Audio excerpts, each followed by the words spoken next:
Thank you so much for joining Clean International's first Fireside Chat. We are so grateful you're here with us today. We will be having a chat with Heather Baker, our founder and president, and a partner in the Democratic Republic of the Congo, Leon. Before we get started, we're going to kick things off with a quick video that will really lay the scene for Clean's work and the impact that you have helped make throughout the world.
You can see from that video, it's pretty impactful how many lives have been touched through your support and the support of so many around the world. Today, before we get started, I'm going to be your moderator. My name is Ashley Batista. I'm Clean International's Chief Global Impact Officer. Today, we're going to first kick things off with a Q&A with Heather Baker. So our first question to kick it off is, Clean has been operating, thanks to your leadership and your vision, for almost 10 years. What trends or changes have you seen in the sector over that time?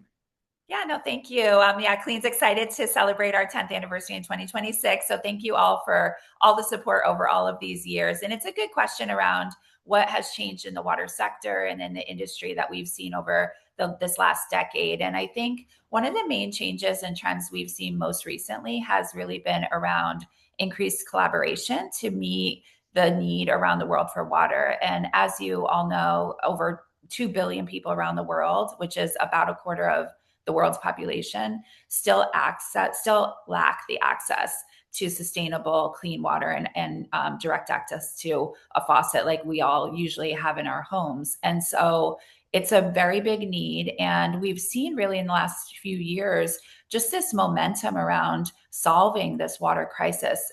Nonprofits, corporations, families, individuals, all coming together to say, how can we help? What can we do?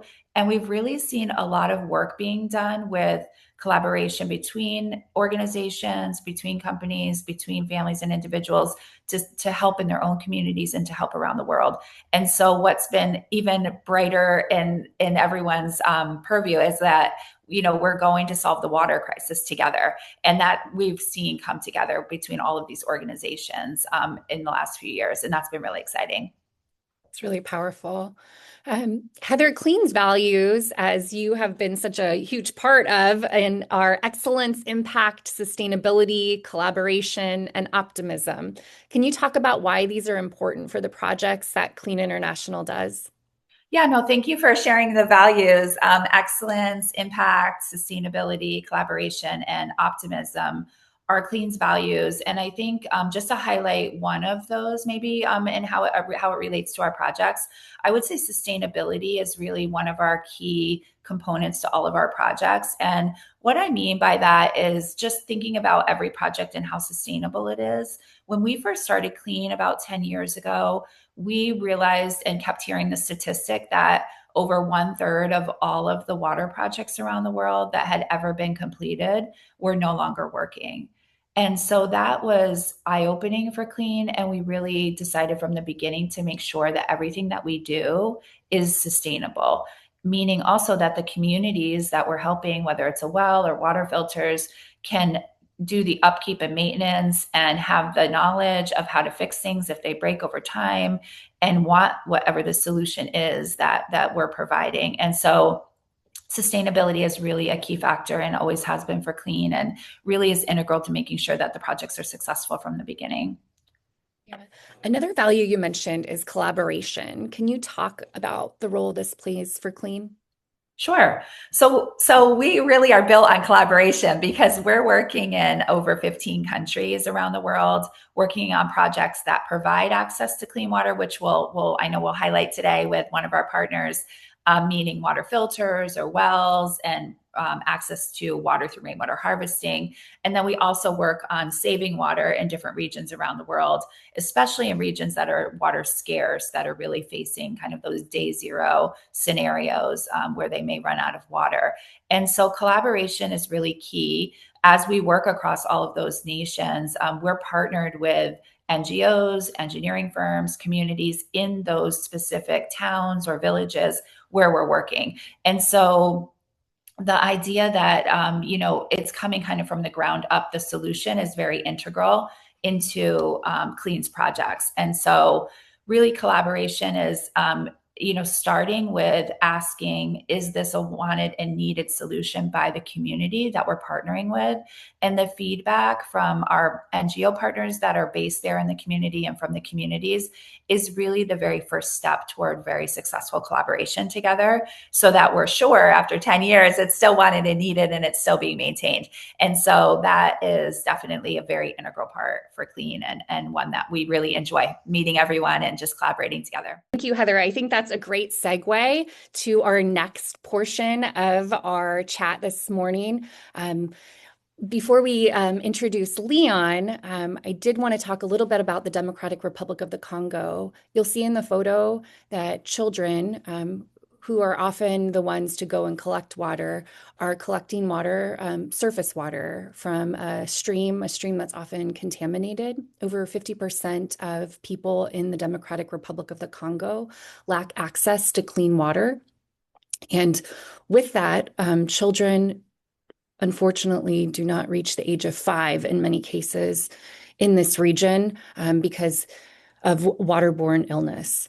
And so the hand pump repair is really impactful in making sure that children have access to clean water and that they're not having to walk a long distance for water that's often contaminated. So now I would like to introduce Leon with HTS Congo.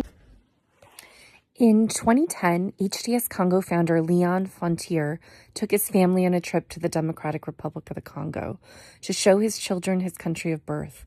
Leon was struck by the sight of the people's extreme poverty.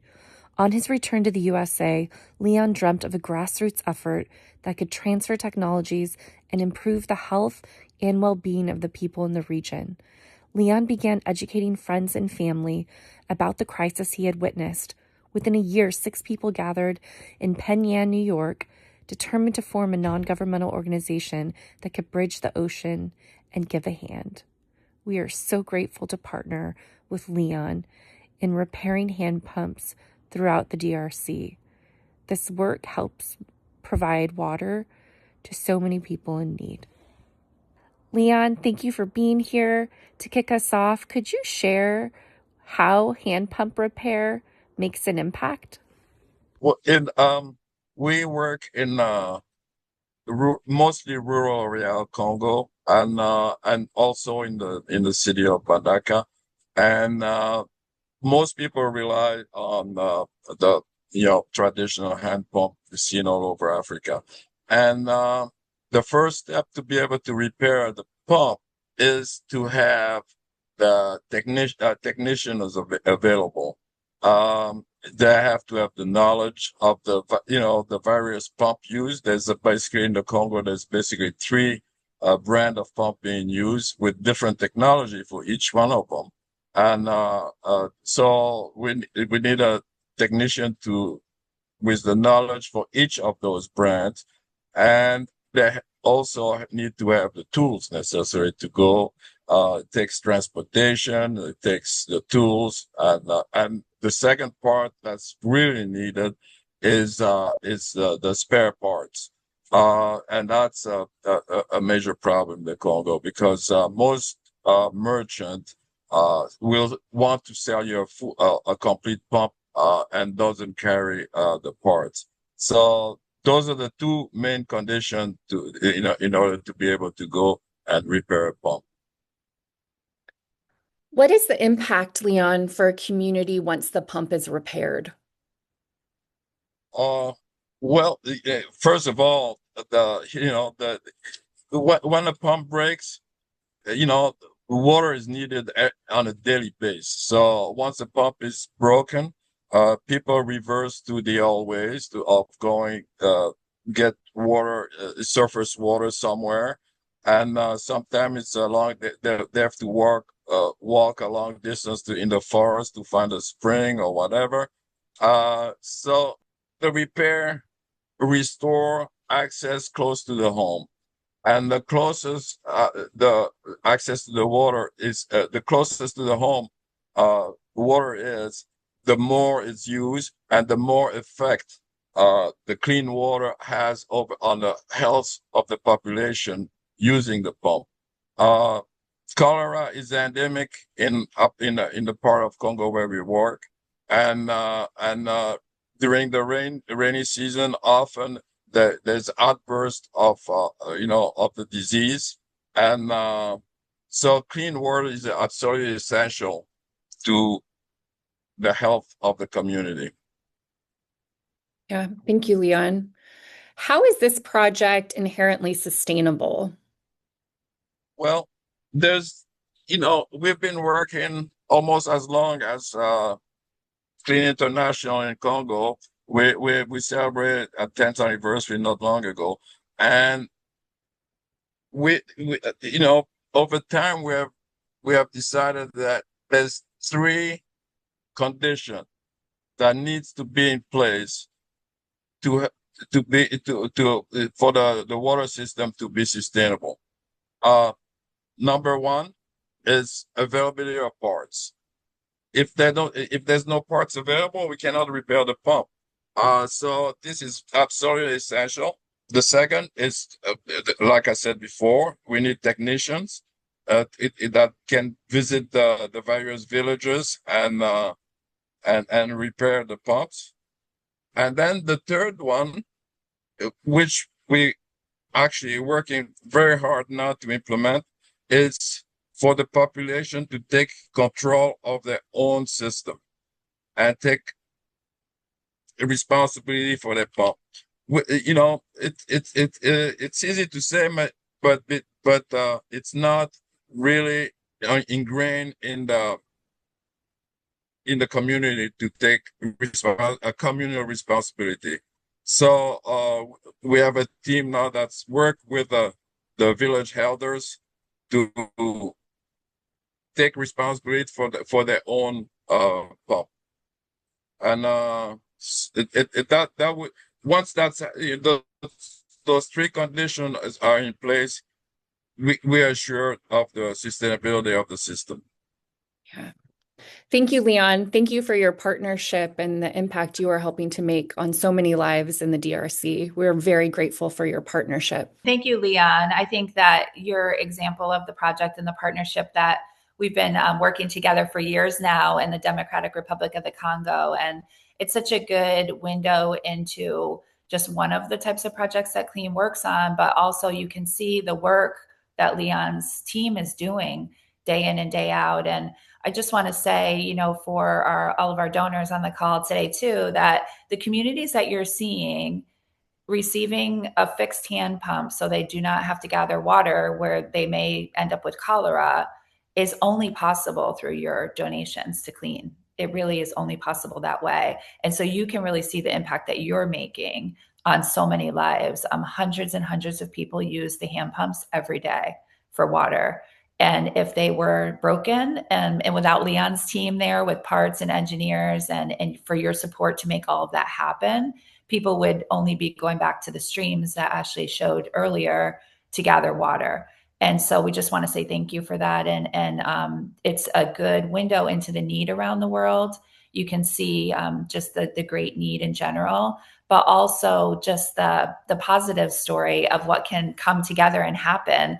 And I think when you hear numbers like 2.2 billion people around the world don't have access to clean water, it's such a large number that sometimes it's hard to imagine how it could be solved or helped. And I think you can multiply what you're seeing here today by hundreds of organizations that are out working together, collaborating, and making those steps forward so that communities are established and it is sustainable in the ways that Leon mentioned for what the infrastructure can be today and then also in the future. So thank you, Leon, for all the work you've done over the last decade and working in, again, one of the most in need regions of the world where people really do need access to clean water. So we're super thankful for your support as well. And so just wanted to add that in, Ashley. In 2026, to your question, we have lots of good projects coming up. Some are longstanding. We'll continue to repair these pumps for communities in the DRC together with Leon's team. And then we have another program that we're expanding and continuing to work on, which is water filters at a clinic in Guatemala.